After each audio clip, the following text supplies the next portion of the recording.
Welcome to episode 171 of the weekly Shared Security Show. And joining me this week is a man that knows just a little bit about a movie franchise called Star Wars, co-host Kevin Johnson. I think I've asked this before, but I'm asking it again. Do you plan the way you're going to introduce me, or does it just come off the cuff? Every week I plan it.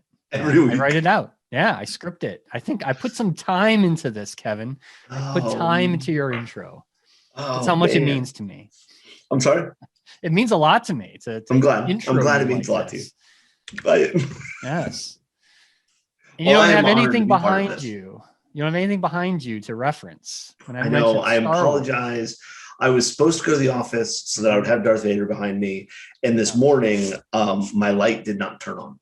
So I use one of those hue lights that like, hey, at this time, turn on. And for some reason, I was out of town all week. Something happened and it didn't go on this morning. So when I finally did get up, I thought, forget it, I'll stay home. Isn't technology great? Oh, yeah. Yeah. So how you doing? Pretty good. I just got back from my first on-site engagement in over a year. Exciting. Fully vaccinated, wear a mask, fly Delta, and it was nuts. Here's my question. I saw this meme where people were saying, for the people who wear their mask under their nose, right? Mm-hmm. It's been a year. We potty train toddlers faster than that. Right. So if that's an accurate statement, which I believe it is, right? I thinking back to my two children when they were potty trained, didn't take a year. I want to know if, because our comparison is toddlers, are we allowed to play got your nose with anybody who has their nose hanging out of their mask? Just reach over, grab their nose and like, got it. Right. Is that allowed? It's probably called assault now, but sure. You're probably right. You could definitely do that, but there may be ramifications. There might be ramifications. So I'm allowed to grab their nose, but I'm also allowed to be arrested if I do it. Yes. It's not worth it. Not worth it. All right. Well, that's great. That's great to see you back out in the field.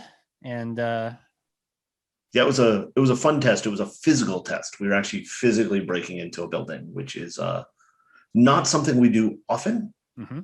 but especially is these days. Yeah, especially these days. Nerve-wracking yet fun at the same time. So I remember those days when I used to do that. Yes. Sometimes I miss it. Good times.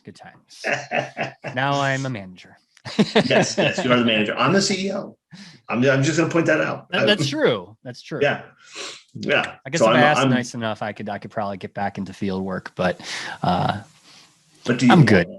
I'm good. Yeah. Those days are past for me. So I do not miss flying. Living in a hotel room. That's the one. Food. Yeah. Good thing about the pandemic. It's travel was limited. At all. Yeah. So it definitely got limited, and we proved to a lot of customers who insisted on on-site work that we could do the work they needed remote, right? Mm-hmm.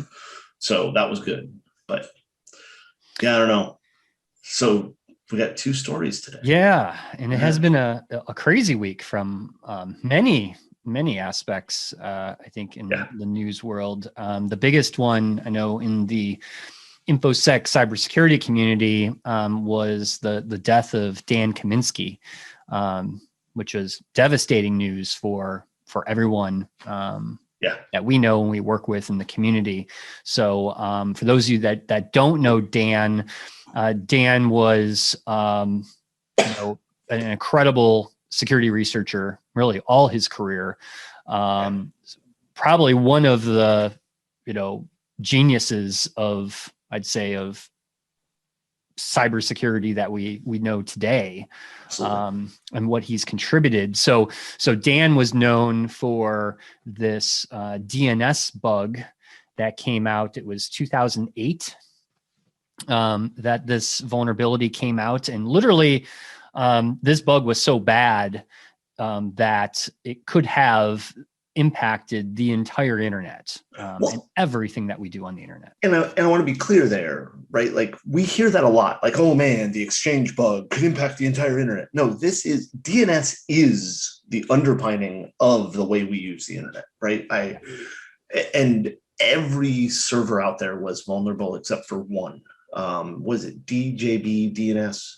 Is that something like that? Yeah. Yeah, DJB DNS.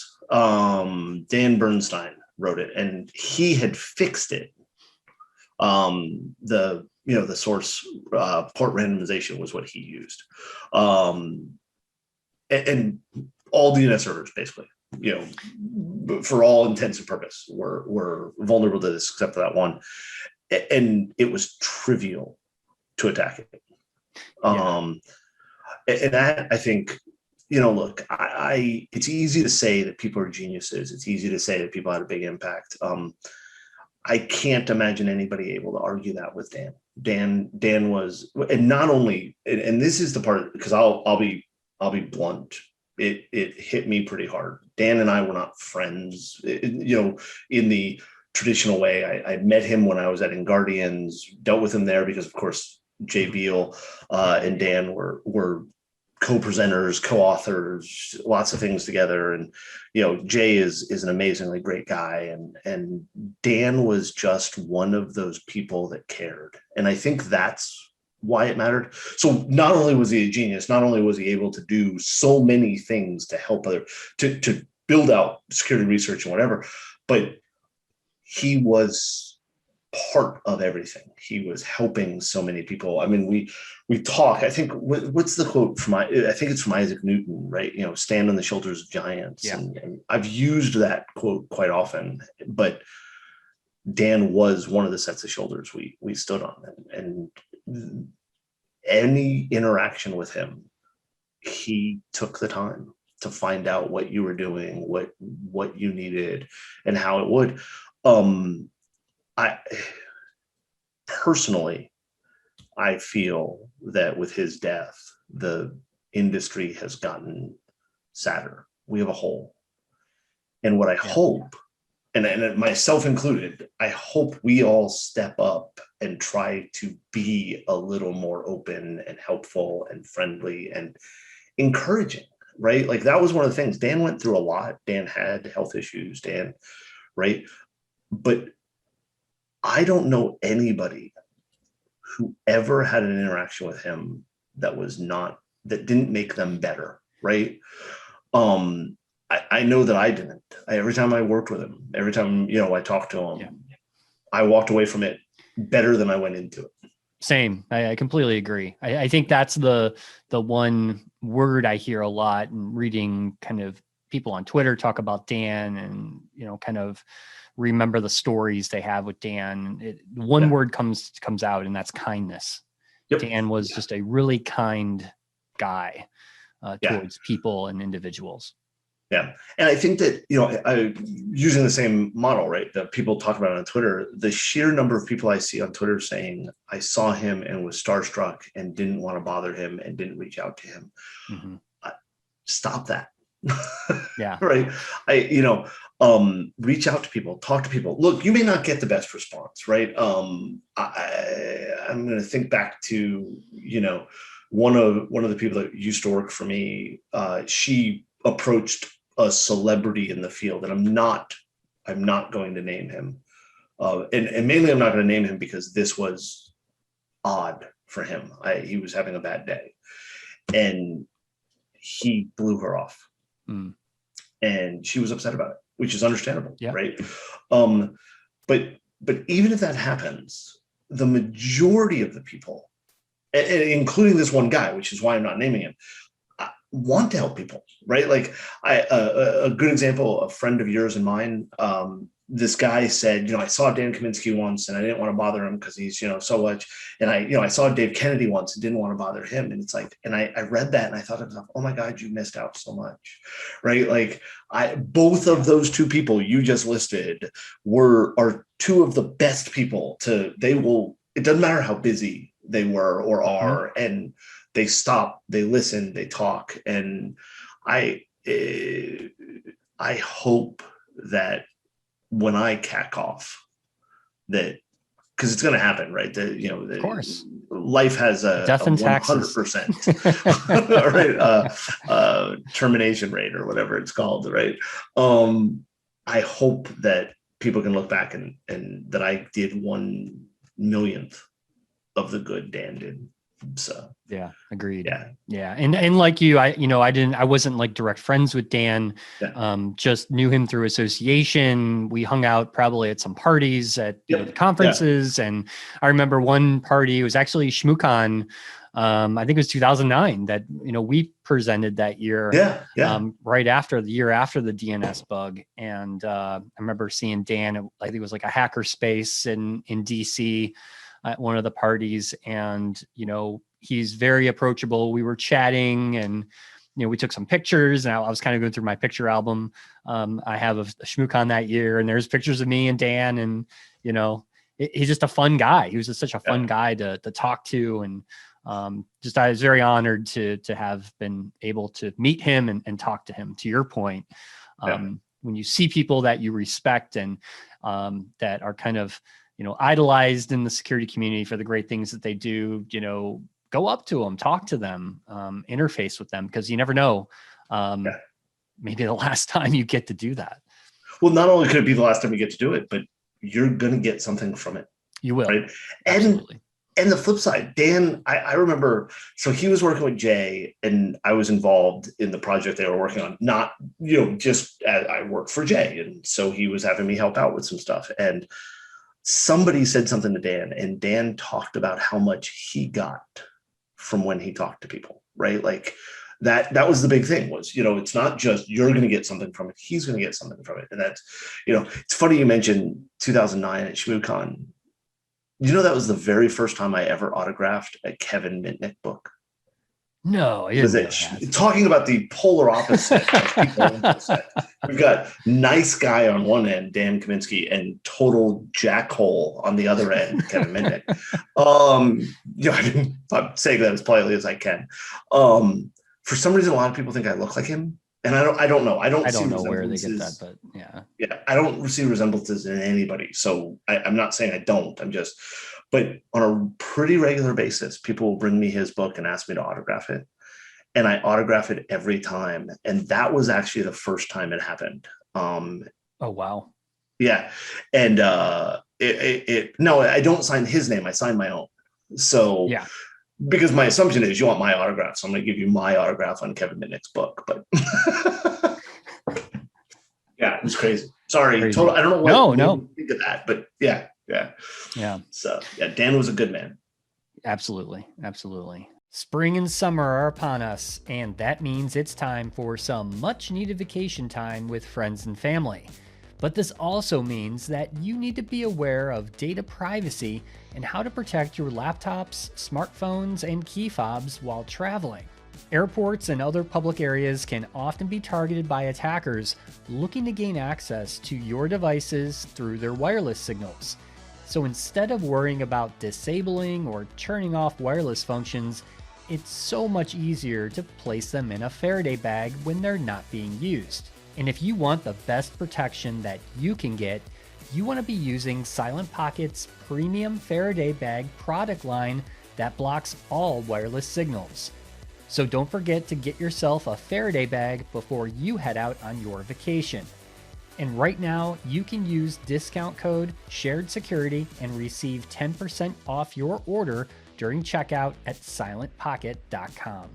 Is your team starting to show signs of fatigue from traditional security awareness compliance training, or from phishing assessments that target them for those teachable moments? As we've seen in recent news, these kinds of training are having a negative impact on corporate culture, and they're really not all that effective. So there has to be a better way. ClickArmor is the first gamified learning platform that helps build a self-defending team through engaging learning challenges and exercises. Its unique lesson templates, built with proven gamification techniques, let people learn and exercise important defensive concepts in a safe and fun environment. Whether you need to quickly deploy a training solution that gets people to stop clicking on things immediately, or you've got your own boring content that needs to be put into a more interesting user experience, ClickArmor can help. So go to clickarmor.ca/shared security to learn how to build a self-defending team. So, all right. Well, let us move on to our next story, which is about Apple Airdrop. New vulnerabilities found in Apple Airdrop. I wanted to bring this up because, well, first of all, these vulnerabilities, like most of these types of vulnerabilities, can allow, anyone to, gain access to your contacts and contact information and email and things like that. Yeah. And it's a brute force attack, and probably very, very low risk, right, for most people, because the mitigation here is, well, just turn off AirDrop, which I always love. Just don't use the phone. Why did you turn it on? That's the question we're asking. Right, like my understanding, correct me if I'm wrong, because it's been a while since I had an iPhone, but as far as I know, AirDrop has always been off by default. That's my understanding. No. No, okay. I believe it's on now by default, but to contacts only. Yeah, only people that you have contacts in your phone can communicate. That's still dumb. That's still a matter of like this bug. I'm not even sure we can call it a bug. And the reason I say that is from reading it and looking at what they've released and everything else like that, it looks like this isn't a bug. This is the expected behavior of AirDrop. Right. Yeah. It's bad expected behavior. Don't get me wrong. I mean, it needs to be fixed, but I don't think they've found, like, this isn't like a buffer overflow where they wrote code wrong and they did something.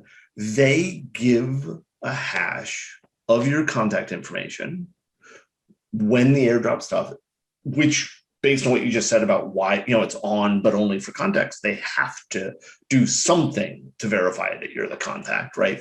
I don't know that this is the right something, but they have to do something. And it's so dumb. Like, sorry, but it really is like, hey, let's take a hash of contact information and then throw it over the wire, the air, and it'll be fine. It's kind of I'm actually surprised it took somebody this long to figure out how bad AirDrop was implemented from a security design perspective, especially for something that's used so often. I know my kids and family here with all iPhones. I mean, this is how we transfer photos and other things quickly to one another. So it's commonly used. And I think before the show, I had brought up kind of the other abuse case, if you will, where, there's been cases of harassment, like on subways and other public areas of, people sending pictures and other things without consent to people because they have their AirDrop open. And you can scan a short-ranged area for other people to send things to, which is why I wanted to bring up just AirDrop of, you should probably always have that setting to contacts only anyway. I disagree. Right? I think it should always be off. I don't or that. I don't see any purpose to having AirDrop on a regular basis, because if I want to send you something and we want to use AirDrop, which, by the way, would fail because my Android device doesn't do AirDrop, but let's just pretend, right? I can turn it on for contacts only for this moment, do the transfer, and then turn it back off, right? Like, it's not hard. And I mean, and if it's not possible this way, it should be that it's just something when you drag down from the top, you can turn it on and off, just like you turn on and off wireless or Bluetooth or whatever. I don't, and feel free, anybody who's listening to this and knows better than I, because I'm not that smart. If you can think of a reason to always have AirDrop on, I'd love to hear it, right? And let me be very clear, a good reason. Like, just saying because it's easier, that's not a good reason. That's fat and lazy, which I can relate to, but doesn't make it right. I can't think of a reason to always have it on. Is there an equivalent to that on the Google side, like Android side? I'm not an Android user, so I don't. I'm sure there is, but I've never sat down and thought to myself, you know what I should do? I should open up something on my phone that lets random strangers on the internet send me photos. So I'll be honest, I've never looked.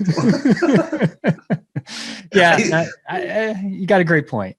Yeah, like, why would you do that? Like, I got an idea. Let's just. Some engineer was sitting around one day and like, this is a great idea. We need this. What is the Jurassic Park quote? You know, you thought about whether you could. You never stopped to think about whether you should. Yeah, an amusement park with dinosaurs. What could possibly go wrong? Nothing. Yeah, but opening our phones so anybody can throw us stuff. Yeah, that's right. At the very least, you're going to get rickrolled a lot. Oh, absolutely, absolutely. Yeah. Oh, I'm curious. Is there an Android? There's got to be. Yeah, of course there is. Some over-the-air file share with Android, but no idea. None. Nor am I going to turn it on if there is. Man. Well, with that, I think that's all we had for today. Unless Kevin has other wireless protocols to complain about, but I think shouldn't we complain about all wireless protocols? There's always something to complain about with that. Yeah, definitely. I'm really upset. When I was out on site, where I did not have really good phone signal. Talk about wireless. Yeah. And I'm really upset because I've been fully vaccinated. So I thought my 5G antenna would be like, I gave it the 2 weeks. I've done both shots. Damn it, Kevin. Now we're going to get flagged in a YouTube algorithm. Man. Edit this. No, I'm keeping it in there because I want to see if YouTube actually picks it up. Flags it. Now that you said COVID and 5G in the same sentence, I did. Automatically now gets flagged by YouTube, I'm sure. What world we live in, right? Yeah, wear your damn mask. Yes, please. Pandemic is not over. That's right. Yeah. All right. Awesome. Well, Kevin, thank you once again for joining me this week. And thanks for having me on. You're welcome. No one said stop having Kevin on the show. Not yet. So, all right. Well, thanks everyone for listening, and we'll talk to you next week. That's all for this week's show. Be sure to follow the Shared Security Show on Twitter and Instagram for the latest news and show updates. If you like this episode, please hit that like and subscribe button, and please subscribe to us on your favorite podcast listening app. Thanks for watching, and I'll see you next week for another episode of the Shared Security Show.